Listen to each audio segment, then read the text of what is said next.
नमस्कार दोस्तों, स्वागत है एक बार पुनः आपका हमारे यूट्यूब चैनल पर। और आज फिर लेकर उपस्थित हैं आपका जो भारतीय राज्य व्यवस्था राज्य व्यवस्था के अंतर्गत एक और महत्वपूर्ण क्लास। इस क्लास में हम लोग महत्वपूर्ण अनुच्छेद ही कर रहे हैं। महत्वपूर्ण अनुच्छेद के क्रम में आज पाठ संख्या आपका 9 है। क्लास संख्या आपकी 24 है। इसके पहले की सभी क्लासें आपकी complete Indian polity by Santosh sir के नाम से जो प्लेलिस्ट बनी हुई है वहां पे उपलब्ध है। आप सारे वीडियो एक एक करके आराम से देख सकते हैं। पूरा विस्तार से मैंने आपको पॉलिटी पढ़ाया है। इसके अलावा आपको कहीं पर कुछ भी पढ़ने की आवश्यकता नहीं है। तो आप सभी बिल्कुल तैयार होंगे, तो बिना देर किए हम चलते हैं आज के अपने सेशन पे। और आज हम लोग जो महत्वपूर्ण अनुच्छेद है इसमें नगर पालिका का निर्णय, कल तक का जैसे कि था हम लोगों ने अपना ग्राम पंचायत को पूरा कंप्लीट कर लिया था। आज नगर पालिका को देखते हैं। इसमें महत्वपूर्ण अनुच्छेद पहला है 243 क्यों। आखिर 243 क्यों हमारे लिए क्यों खास है? देखिए बेटा, नगर पालिका जो है इसे जो जोड़ा गया था, इसे कब जोड़ा गया? इसे आपका 74 आपका जो कॉन्स्टिट्यूशन अमेंडमेंट है ये कब होता है? ये 1992 में होता है। इसी के माध्यम से जोड़ा गया। और इसे लागू कब किया गया था? लागू इसे किया गया था 1 जून 1993 को इसे लागू किया गया था। इसी के माध्यम से इसे लागू कर दिया गया। इसी के माध्यम से आपकी नगर पालिकाएं जोड़ी गई। अच्छा, यहाँ पे क्या है, एक चीज और खास हो जाती है। यहाँ पे आर्टिकल जो जोड़े गए, आपका 243 जो आर्टिकल पहले चल रहा था ओ तक का चल चुका था। ओ के आगे ही यहाँ से स्टार्ट होता है। और यहाँ पे जो है आर्टिकल 243 पी से स्टार्ट होता है और ये कहाँ तक का जाता है? जेड जी तक का जाता है। 243 जेड जी तक का कई पूरे आर्टिकल यहाँ पे जाते हैं। तो इस चीज को यहाँ पे आपको याद रखना। अच्छा, नगर पालिका के संदर्भ में एक चीज और आपको याद रखना, यही जो 74वां कॉन्स्टिट्यूशन अमेंडमेंट किया गया था इसी के माध्यम से यहाँ पे आपकी 12वीं जो है 12वीं अनुसूची भी जोड़ी गई थी। अनुसूची अनुसूची भी जोड़ी गई। इस अनुसूची में क्या किया गया था? आपके टोटल 18 विषयों को शामिल किया। 18 क्या किए गए थे? विषय शामिल किए गए थे। वहीं पे अगर ग्राम पंचायत की बात करते हैं तो ग्राम पंचायत में 29 विषय है, लेकिन यहाँ पे क्या है, आपके टोटल 18 विषयों को शामिल किया गया। पहले आर्टिकल की बात करते हैं 243, क्योंकि ये नगर पालिकाओं के गठन के बारे में बात करता है। अब ये कहाँ पे गठित किया जाएगा? तो प्रत्येक राज्य के नगरीय क्षेत्र में, नगरीय क्षेत्र में वहीं पे इसका गठन किया जाएगा। इस चीज को यहाँ पे याद रखना है। अगर हम बात करते हैं कि किस तरह के होते हैं, कितने प्रकार के होते हैं, तो जो आपकी नगर पंचायत होती हैं ये 3 प्रकार के होते हैं। अब 3 प्रकार कैसे कैसे, कौन कौन से 3 प्रकार होते हैं? तो पहला आपका होता है नगर पंचायत। पहला क्या हो गया आपका? नगर पंचायत।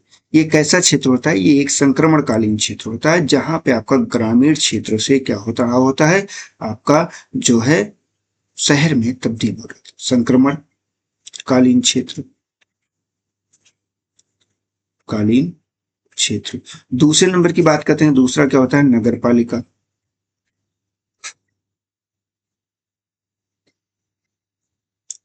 दूसरा क्या हो गया आपका बेटा?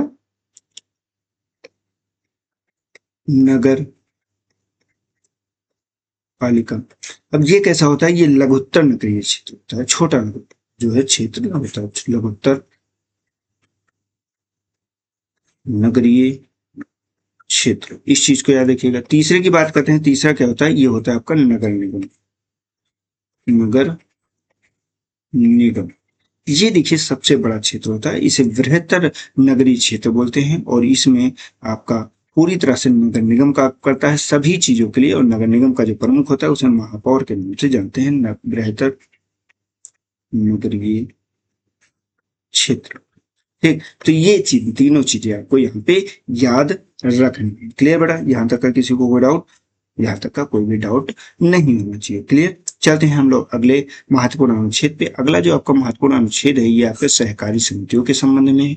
इसको भी जो जोड़ा गया था, इसको भी आपके संविधान संशोधन के माध्यम से ही जोड़ा गया था, जिसके तहत एक आर्टिकल बढ़ाया गया 243 जो है, जिसमें जेड से लेके आई तक का दिया गया। इसमें सहकारी समितियों के निगमन और उसके गठन के बारे में चीजों को दिखाया कि जहां पे एक हित, इसमें एक चीज याद रखिएगा, कैसा होना चाहिए?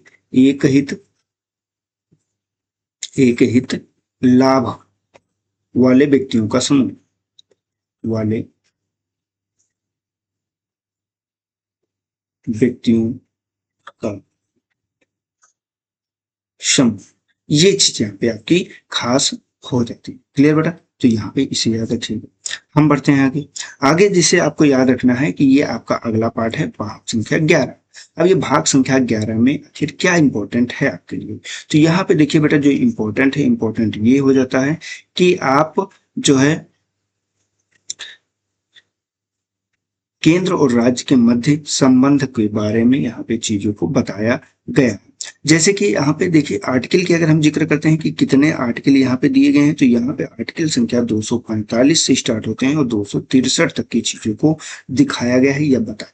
इसमें कुछ महत्वपूर्ण अनुच्छेद, जो महत्वपूर्ण अनुच्छेद है वो हम यहाँ पे देख ले रहे हैं। जैसे कि आर्टिकल संख्या 248 की बात करते हैं, ये क्या कहता है? ये अवशिष्ट शक्तियों के बारे में बात करता है।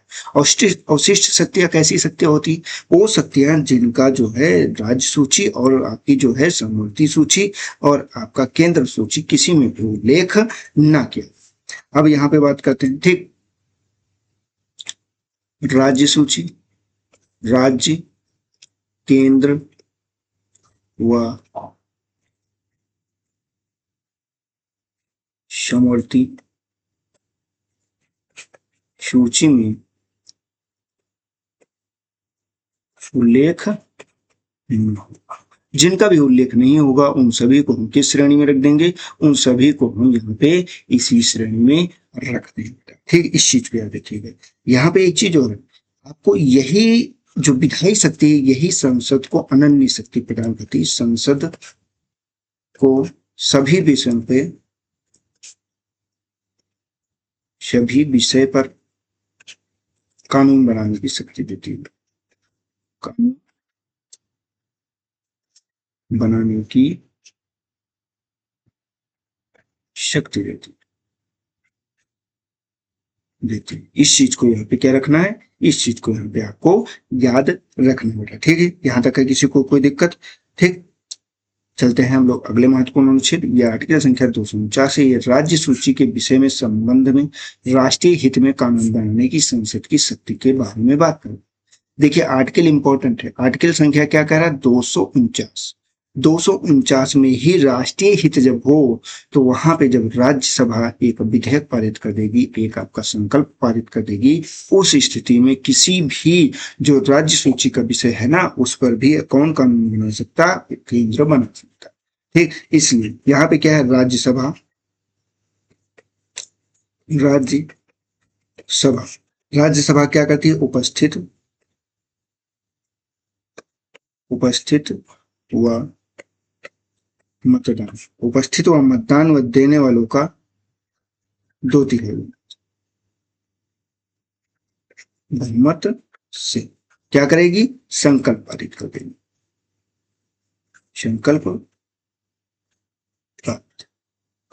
अगर ऐसा राज्यसभा कर देती है तो वहां पे आपके पास संसद को भी ये पावर आ जाती है कि वो कोई भी राष्ट्रीय हित में कानून बना सकती है। तो इस चीज को यहाँ पे याद रखिएगा। अगले अनुच्छेद पे चलते हैं। अगला अनुच्छेद कह रहा है 257। ये कह रहा है कुछ दशाओं में राज्यों पर संघ का नियंत्रण। आखिर ऐसी कौन सी दशाएं हैं?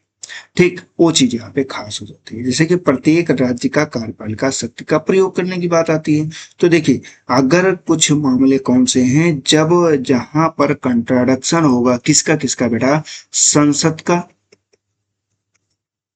और राज्य विधि का, राज्य विधि का। तो वहां पे क्या है? वहां पर आपका संसद सर्वोपरि, सर्वोपरि, सर्वोपरि कौन हो गया? सर्वोपरि आपकी संसद हो गई। और संसद की जो भी विषय है वो सभी विषय वहां पे लागू हो जाएंगे। जैसे कि आपका रेल है, रेल किसी भी राज्य से गुजरे, वहां पे उसके संरक्षण, वहां के लिए उसकी विधि है, वो सब कौन बनाएगा? वो आपकी संसद ही बनाएगी। इसके अलावा आपका जो है जलमार्ग की बात करते हैं। जलमार्ग, जलमार्ग किसी भी राज्य से गुजर रहा हो उसके लिए भी वही है। राष्ट्रीय राजमार्ग की बात करते हैं। राष्ट्रीय राजमार्ग, इसमें राज्य की कोई भी नियम, कोई भी विधि नहीं लागू होती। इसके साथ में नौसेना, नौसेना, वायुसेना, वायुसेना, इनसे संबंधित जो भी विधियां, उस सभी विधियों में कौन लागू हो जाएगा, केंद्र की विधियां लागू हो जाएंगी। इस चीज को यहाँ पे याद रखिएगा। चलते हैं अगले अनुच्छेद पे।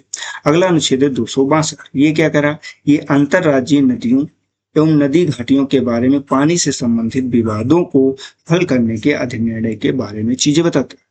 अब देखिए इसमें यही चीज खास होती है, इसमें जो अंतरराज्यीय विवाद है, न्याय निर्णय की बात करता है। न्याय निर्णय कौन कराएगा, तो इसमें संसद कराएगी। संसद विधि द्वारा, विधि द्वारा किसका करेंगे, जल का प्रयोग है, जल का वितरण है, इन सभी चीजों को वाद और परिवाद के बारे में यहाँ पे आपको चीजें जाननी है। ठीक है, क्लियर है इस चीज को, यहाँ पे याद रखिएगा। और इसके साथ में ये भी याद है कि इसमें हाई कोर्ट और सुप्रीम कोर्ट का थोड़ा सा अधिकार कम मिलता है, तो उस चीज को यहाँ पे अच्छे से याद रखें। तो दोस्तों आज के इस वीडियो में यही तक रखते हैं। कल जो हमारा रहेगा सेक्शन, ये हम अगला पार्ट को देखेंगे, पार्ट संख्या 12 को। और आज ये सेशन कैसा लगा आपको, ये कमेंट करके जरूर बताइएगा। साथ ही में हमारे चैनल को सब्सक्राइब कीजिएगा, वीडियो को लाइक कीजिएगा और अधिक से अधिक अपने दोस्तों को भी शेयर कीजिएगा, क्योंकि आपका एक लाइक, एक कमेंट हमें क्या देता है, मोटिवेशन। तो मिलते हैं नेक्स्ट क्लास में, तब तक के लिए जय हिंद, जय भारत, आपका दिन शुभ।